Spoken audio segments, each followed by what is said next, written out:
Hello friends, तो आज मैं आपको इंस्टेंट लेमन गार्लिक पिकल बनाने का सबसे आसान तरीका बताऊंगा। इस तरह से आप ये अचार सिर्फ और सिर्फ 30 से 35 मिनट में घर पे बना सकते हैं। और इसके लिए स्पेशल अचारी मसाला कैसे बनाना है, कैसे आपने इसको स्टोर करना है, हर वो टिप्स बताने वाला हूँ। इस तरह से आप ये अचार बनाएंगे, इसको 2 से 3 साल तक आप स्टोर करके रख सकते हैं। तो चलिए रेसिपी शुरू करते हैं। सबसे पहले 1 किलो यहाँ पे मैंने नींबू लिए हैं। जो नींबू लेने हैं उनमें दाग वगैरह नहीं होने चाहिए, अच्छे साफ सुथरे नींबू लेने हैं। और एक बात, अच्छे नींबू पके हुए होने चाहिए, कच्चे नींबू का यूज़ नहीं करना है अचार बनाने के लिए। इसके बाद आपने नींबू को अच्छी तरह से धो लेना है ताकि इनके बाहर से धूल मिट्टी वगैरह लगी हो वो पूरी तरह से निकल जाए। तो नींबू को यहाँ पे मैंने 2 से 3 पानी से धो लिया है। इसके बाद इनको बाउल में निकाल लेते हैं। अब आपने एक बर्तन में पानी को गर्म कर लेना है। इसके ऊपर आप कोई भी छन्नी रख दीजिए और जो नींबू आपने धो के रखे होंगे वो सारे कर सारे नींबू देखिए इस तरह से आपने छन्नी के ऊपर रख देने हैं। कम से कम 8 से 10 मिनट तक आपने इनको ना स्टीम करना है। और गैस की फ्लेम आपने मीडियम रखनी है, ज़्यादा तेज़ गैस में स्टीम नहीं करना है। ये देखिए यहाँ पे मैंने 10 मिनट तक नींबू को स्टीम कर लिया है और नींबू जो है देखिए टूटना शुरू हो चुके हैं। तो इस तरह से आप इनको ना सॉफ्ट करने के लिए पहले स्टीम कर लीजिए। इसके बाद आपने इनको बॉल में निकाल लेना है। अब इसके बाद आपने नींबू की ना कटिंग करनी है। तो नींबू के ना 1 के 4 पीसेस करने हैं, आपने 2 भी कर सकते हैं, बट 4 पीसेस करते हैं तो अचार के छोटे छोटे पीस खाने में अच्छे लगते हैं। कि देखिए इस तरह से 1 के 4 पीसेस कर लीजिए। अब नींबू के अंदर जो बीज होते हैं ना इनको आपने निकाल लेना है। ये जो बीज है ना अचार को कड़वा कर देते हैं। तो थोड़े बहुत अगर बीज बच जाते हैं कोई चक्कर नहीं, बट ये देखिए यहाँ पे मैंने नींबू के जो बीज हैं पूरी तरह से निकाल दिए हैं। अब इसके बाद आपने एक कढ़ाई लेनी है, इसमें चीनी ऐड करेंगे। तो कितनी चीनी डालनी है, यहाँ पे मैंने 300 ग्राम चीनी ऐड की है और 400 ग्राम हम इसमें गुड़ ऐड करेंगे। आप चीनी से भी बना सकते हैं या प्योर गुड़ से भी बना सकते हैं। और ये वही पानी है जिसमें मैंने नींबू को स्टीम किया था, उनका जो रस है थोड़ा नीचे निकल गया था, तो वो पानी मैंने फेंका नहीं है, वो डाल दिया है। और इसके साथ में थोड़ा सा पानी मैंने इसमें और ऐड किया है। तो 1 किलो नींबू के लिए मैं यहाँ पे 700 ग्राम चीनी और गुड़ का यूज़ कर रहा हूँ। टोटल 300 ग्राम चीनी और 400 ग्राम गुड़ लिया है। तो जब तक गुड़ और चीनी मेल्ट हो रहे हैं तब तक हम अचारी मसाला बना लेते हैं। यहाँ पे मैंने 6 से 7 साबुत मिर्च ली है, 1 चम्मच साबुत जीरा, 1 बड़ा चम्मच सौंफ ली है, 20 से 25 काली मिर्च और 5 से 6 लौंग, 3 से 4 टुकड़े मैंने दालचीनी के लिए हैं। और इसके साथ में 1 बड़ा चम्मच इसमें अजवाइन का ऐड करेंगे। अजवाइन आपने जरूर डालनी है इस अचार में, तभी आपका अचार एक दवाई का काम करेगा। और इसके साथ में आपने क्या करना है, जो मसाले हैं इनको आपने हल्का सा ना ड्राई रोस्ट कर लेना है। तो सौंफ, साबुत जीरा और काली मिर्च को इकट्ठा करके ड्राई रोस्ट कर लीजिए। और जो बाकी मसाले बच गए हैं इनको आपने अलग से ड्राई रोस्ट करना है, क्योंकि इनको हम पीस के नहीं डालेंगे। तो मसालों को ड्राई रोस्ट करने से एक तो इनका फ्लेवर एक्टिवेट हो जाता है, दूसरा इनका जो मॉइस्चर है वो खत्म हो जाएगा। तो अचार जो है काफ़ी टाइम तक ख़राब नहीं होता है। ये देखिए मसालों को मीडियम फ्लेम में मैंने 2 से 3 मिनट तक यहाँ पे ड्राई रोस्ट कर लिया है।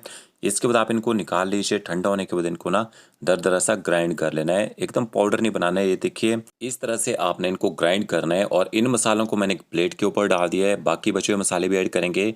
नमक ऐड करना आपने इसमें। तो नमक का यूज़ अचार बनाने के लिए थोड़ा सा ज़्यादा किया जाता है, इससे अचार जल्दी गल जाता है।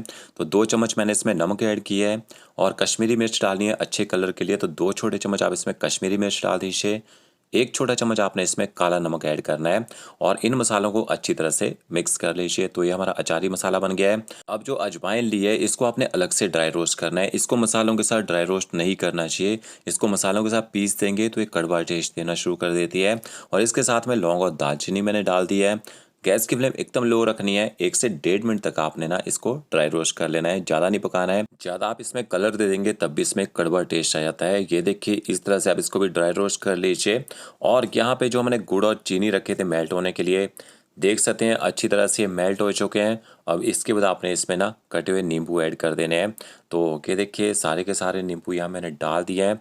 और इसके बाद नींबू को अच्छी तरह से मिक्स कर लीजिए। और गैस की फ्लेम आपने हाई कर देनी है ताकि नींबू जल्दी से यहाँ पे गर्म हो जाए। और इसके बाद आपने इनको पकाना कितनी देर है वो भी आपको आगे बताता हूँ कितनी देर आपने इनको पकाना है।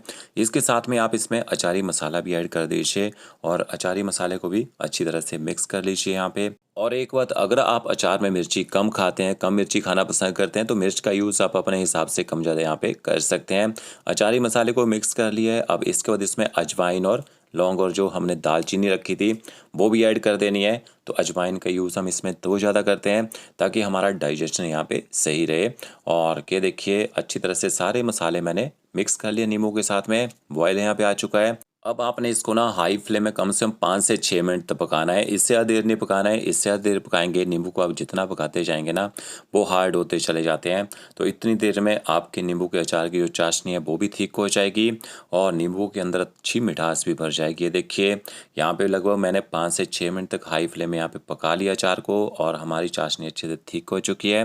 गैस की फ्लेम बंद कर दीजिए और इसको ठंडा होने दीजिए। अब इसमें मैं यहाँ पे लहसुन भी यूज़ कर रहा हूँ अचार में। अगर आप लहसुन नहीं खाते हैं स्किप कर दीजिए, पर लहसुन कैसे डालना है, एक पैन लीजिए, उसमें 1 बड़ा चम्मच ऑयल ऐड कीजिए।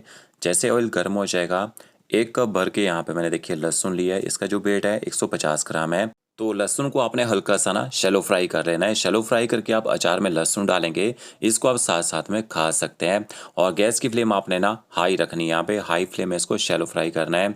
तो देख सकते हैं लहसुन का जो कलर है यहाँ पे थोड़ा सा चेंज होना शुरू हो चुका है। जो मिर्चें रखी थी वो मिर्चें भी आप साथ में ही डाल दीजिए। इससे क्या होगा, मिर्ची का जो मॉइस्चर है वो भी खत्म हो जाएगा। तो इस तरह से इसको शैलो फ्राई कर लीजिए, इससे नहीं पकाना है। इसके बाद आपने लहसुन को ना एक छन्नी में छान लेना है। इसका जो ऑयल है उसको सेपरेट कर दीजिए। यहाँ पे हम ऑयल का यूज़ नहीं करेंगे अचार को बनाने के लिए, ठीक है। ये देखिए ऑयल मैंने अलग कर दिया है और लहसुन को मैंने पका लिया यहाँ पे। तो अचार हमारा यहाँ पे गुनगुना हो चुका है और गुनगुने अचार में आपने ना लहसुन और मिर्ची भी डाल देनी है। ज़्यादा गर्म चाशनी में आपने लहसुन को नहीं डालना है और अच्छी तरह से लहसुन और मिर्ची को भी मिक्स कर लेते हैं।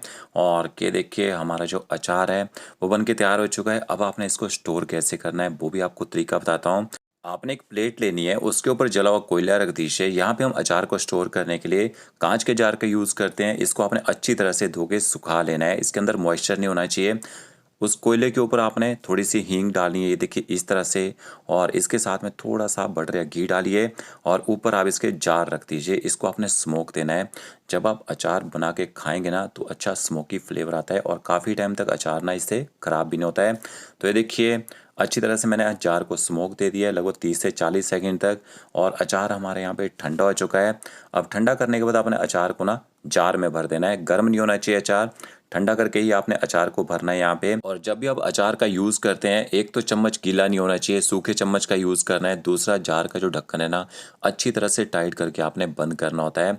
और 10-15 दिन के बाद आप इसको ऊपर से नीचे हिलाते भी रहिए ताकि अचार में फंगस वगैरह ना लगे। तो ये हमारा लेमन गार्लिक पिकल बनके तैयार हो चुका है। तो फ्रेंड्स अगर आपको ये मेरा वीडियो अच्छा लगा होगा लाइक शेयर कमेंट जरूर कीजिएगा। Okay friends, thank you.